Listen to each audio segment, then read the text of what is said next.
Bonjour, bonjour. J'ai une question pour toi. Une question très importante. Qui a kidnappé ta puissance financière? Je parle vraiment de kidnapping, hein. Tu sais ce que c'est d'être kidnappé, c'est-à-dire d'être extraite de là où tu voudrais vraiment être et d'être ligotée, d'être empêchée, d'être diminuée, d'être aussi en danger parce qu'un kidnappeur, c'est pas un rigolo. Cette question, je te la pose et je vais y répondre surtout tout à l'heure, mais d'abord quelques mots. Je me présente d'abord, si tu ne me connais pas, je suis Cécile Tardy, on m'appelle Madame Plus. Je suis la spécialiste de l'expansion des entrepreneurs, des entrepreneuses qui veulent plus de joie, plus de vitalité, plus d'amour, plus de croissance, plus de clients, plus d'abondance dans leur vie. Je vais te parler un petit peu de mon parcours et de la découverte que j'ai fait à propos de ce kidnappeur qui est un vraiment un gros vilain, un gros vilain. Ouais, je suis gentille sur le mot, c'est juste pour être poli et pour pas dire des gros mots dans la vidéo. Je suis très polie. Je suis moi à mon compte depuis 10 ans. Je suis spécialiste aujourd'hui de l'accompagnement des entrepreneuses et ça n'a pas toujours été donc le cas. Il y a 10 ans, avant donc cette reconversion-là, j'étais salariée et je viens d'un milieu de fonctionnaires. Mes parents étaient fonctionnaires. Alors autant te dire que moi, mon rapport à l'argent était assez particulier et que lorsque je me suis installée à mon compte, il a fallu que je travaille assez fort sur mon éducation financière parce que j'avais des tas de croyances et j'avais des tas de limitations en matière financière.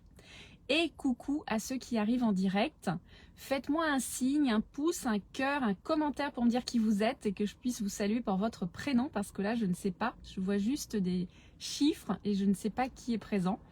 Donc faites-moi signe.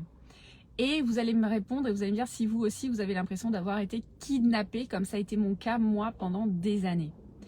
Donc quand je me suis installée à mon compte, en fait, j'avais toutes ces croyances qui limitaient mon développement. Et il y a Lydie, coucou Lydie, et je ne vois pas les autres. Alors j'ai dû travailler sur moi parce que sinon, qu'est-ce qui allait se passer? Eh bien j'allais, oui, avoir une activité que j'aimais beaucoup, mais une activité qui n'était pas lucrative. Et si cette activité n'est pas lucrative, ça ne s'appelle pas une entreprise, ça s'appelle un loisir. Et ça voulait dire donc que je n'allais pas pouvoir développer mon entreprise. Ça voulait dire aussi qu'à un moment donné, j'allais être en danger financier et que j'allais être obligée de revenir au salariat pour essayer d'avoir des moyens de subsistance dignes. Salut ma belle.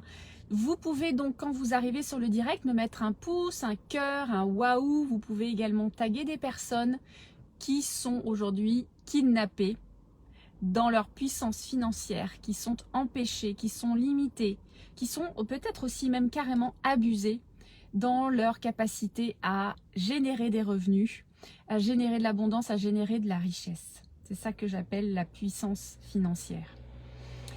Ça serait bien de s'occuper de ces personnes-là qui sont kidnappées. Qu'est-ce que vous en dites? Alors taguez-les pour qu'elles voient cette vidéo. Je vais vous partager dans un instant qui est ce kidnappeur. Et comment aussi, bien sûr, s'en débarrasser.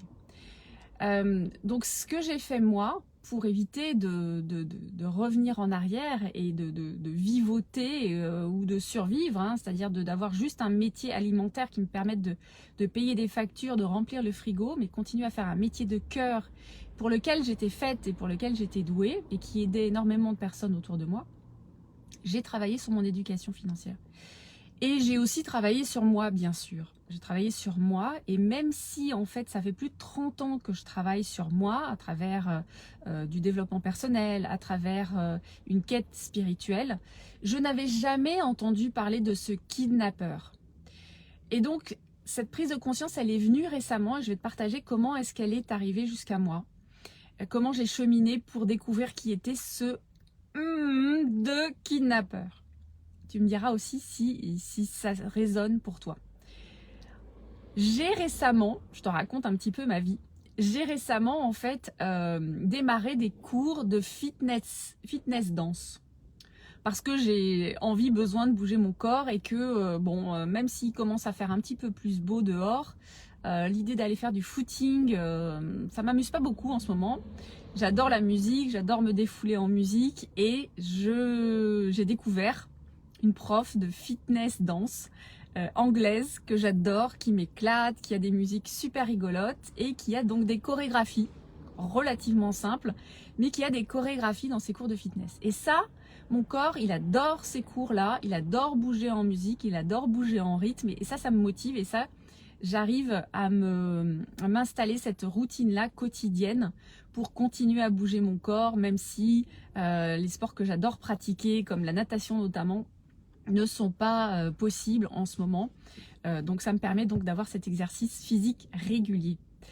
Alors cette charmante prof de fitness danse anglaise, elle est géniale, ses chorégraphies sont géniales. Elle a juste un tout petit défaut, c'est que elle guide assez mal et on peut assez difficilement anticiper les pas. Donc souvent je me fais des nœuds, je me trompe, je suis décalée dans la choré. Voilà, je sais pas si tu as déjà pris des cours de Zumba ou de step ou des cours dans une salle de fitness. Voilà, tu vois exactement de quoi je parle. Ça a un petit côté un peu décourageant. Donc je me suis dit, bon, c'est pas compliqué Cécile, tu vas faire une chose très simple, c'est que tu vas te mettre à compter.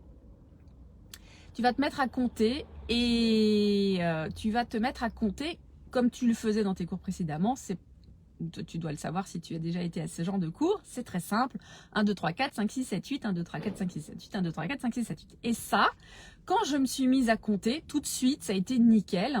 J'ai effectivement beaucoup plus facilement anticipé les changements de mouvement, les changements droite, gauche, devant, derrière. Et ça m'a permis, bien sûr, d'être beaucoup plus dans le flow des exercices et donc de suivre plus facilement. Sauf que je me suis rendu compte que ça avait un écueil et c'est là que je me suis sentie kidnappée. Et je vais faire le lien après tout à l'heure avec le kidnapping et l'argent. Je vais t'expliquer. La deuxième prise de conscience, la deuxième petite étincelle qui est arrivée à moi, où j'ai fait « Ah, tiens, il y a un truc ici, il faut que j'aille suivre là. Qu'est-ce qui se passe ?»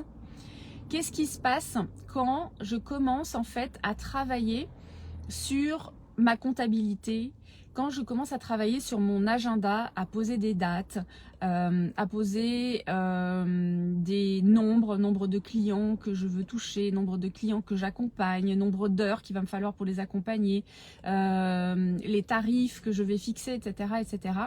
J'ai vu que systématiquement, quand je commence à travailler, au moment où je commence à travailler en fait sur ces sujets-là, chiffrés dans mon activité, j'ai mon mental qui s'emballe et qui commence à partir sur ce que j'appelle du drama, c'est-à-dire sur des montagnes russes émotionnelles. Il commence à me raconter que oh là là là là, c'est pas assez cher, oh là là là là, ça va faire trop de temps de travail, oh là là là, dis donc, t'as vu ça, c'est pas vraiment rentable, et qui commence en fait à m'entraîner dans un baratin et dans une voie qui est pas du tout une voie de puissance, mais qui est plutôt une voie de ouf, je me sens très très limitée, je me sens très angoissée, je me sens pas en pleine capacité de mes moyens, je me sens vraiment plus impuissante que puissante.